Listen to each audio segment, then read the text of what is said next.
حضرت علی کہتے میری نبی پاک نے ڈیوٹی لگائی، فرمایا علی جا ساری برادری کو بلا کے لا۔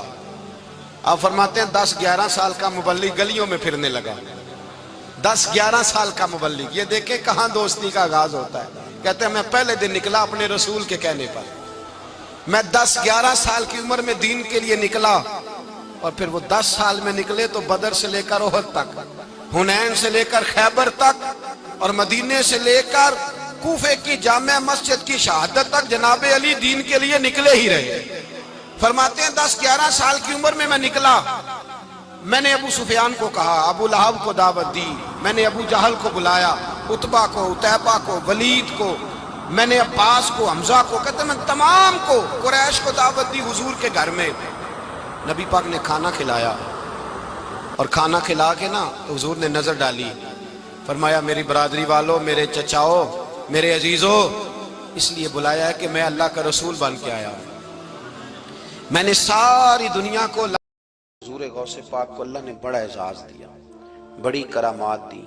آپ فرمایا کرتے تھے میں نے 40 سال اپنے رب کو راضی کیا ہے مصلی پہ بیٹھ کے۔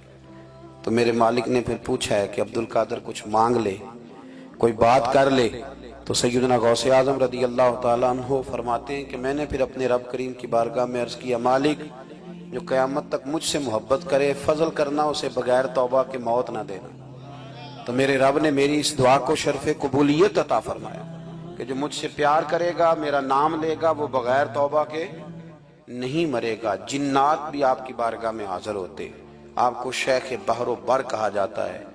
جب آپ نے منبر پر بیٹھ کر یہ اعلان فرمایا نا کہ میرا یہ قدم ہر ولی کی گردن پر ہے، تو خراسان کے جنگلوں میں معین الملت والدین عطائے رسول ہند الولی خواجہ معین الدین اجمیری موجود تھے۔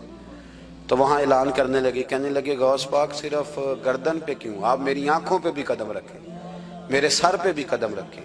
اللہ نے ان اولیاء کو بڑا اعزاز دیا، انہیں اللہ نے بڑی شان دی۔ اپنی نسبت اللہ کے بندوں سے مضبوط رکھیں۔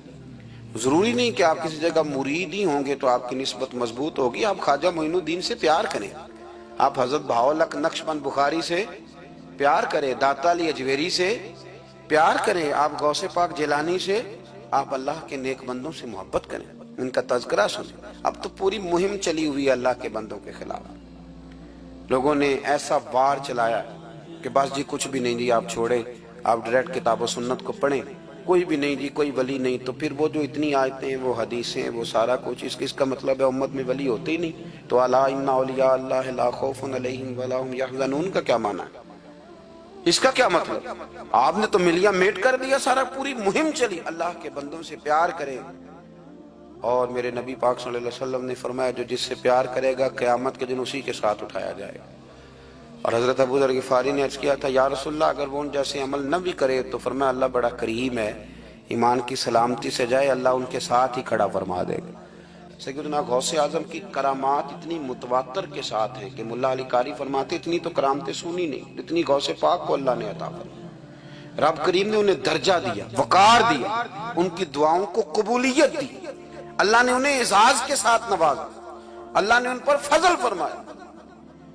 ایک تاجر تھا تو ملک شام جاتا تھا اکثر تجارت کرنے کے لیے، مال کما کے لاتا، غریبوں کی بھی مدد کرتا، مدارس کی، مساجد کی، سب جگہ جہاں دین کی ضرورت ہوتی پہنچتا۔ ایک بغداد میں اور درویش بھی گزرے جن کا نام شیخ حماد ہے، وہ بھی بڑے درویش تھے۔ وہ تاجر شیخ حماد کے پاس گیا، کہنے لگا میرے لیے دعا کر دے، میں جا رہا ہوں سفر کے لیے۔ تو انہوں نے کہا میں صبح بتاؤں گا۔ استخارہ کیا، صبح کہنے لگے نہ جانا، تیرا مال بھی لوٹ جائے گا اور تو قتل بھی ہو جائے گا۔ وہ بڑا پریشان ہوا، حضور غوث پاک کے پاس گیا، کہنے لگا حضور وہاں بھی میں نے کہلا بھیج دیا ہے، سامان میرا پڑا ہے، جاؤں گا نہیں، پیمنٹ نہیں کروں گا، ملے گا نہیں تو خسارہ ہو جائے گا، مہربانی فرمائے۔ غوث پاک نے مراقبہ کیا، فرمایا تو جا اللہ خیر کرے گا، تو جا اللہ خیر کرے گا۔ مرید کا عمل کے یقین، پیر کا عمل کے یقین، چلے آپ فیصلہ کر لیں تو میں آگے بڑھتا ہوں۔ حضرت غوث اعظم رضی اللہ تعالیٰ عنہ نے مرید سے کہا تو جا اور اللہ خیر کرے گا۔ وہ گیا، کہتے میں نے پیمنٹ کی، مال لیا، واپس آیا، گھوڑوں کا سفر تھا، رستے میں رات کو ایک جگہ سویا، خواب دیکھتا ہوں، خواب میں ڈاکو آ گئے، انہوں نے پہلے مال لوٹا، پھر مجھے قتل کیا۔ اور جب میرے گردن پر انہوں نے خنجر چلائی، خواب دیکھ رہا تو میری فٹافٹ آنکھ کھل گئی، اور جب میری آنکھ کھلی تو میں اسی وقت ہی رخت سفر باندھا، سر پٹ گھوڑے دڑائے، کچھ رات کو کچھ دن کو، سویرے بغداد پہنچ گیا۔ کہتے خیال تھا کہ پہلے غوث پاک کے پاس جاؤں گا، لیکن پہلے شیخ حماد سے ملاقات ہو گئی۔ میرا چہرہ دیکھا، پریشان تو دیکھ کے مسکرائے، فرمانے لگے بھی تیرا پیر بڑا شاندار ہے، تیرا پیر بڑا شاندار ہے۔ وہ کام جو حقیقت میں ہونا تھا نا، حقیقت میں انہوں نے دعا کی ہے تو رب کریم نے اسے خواب بنا دیا ہے۔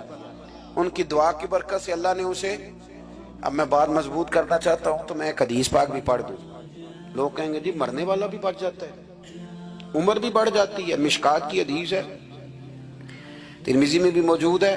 نبی پاک صلی اللہ علیہ وسلم نے فرمایا اگر تم چاہتے ہو رزق بھی بڑھ جائے، عمر بھی لمبی ہو جائے،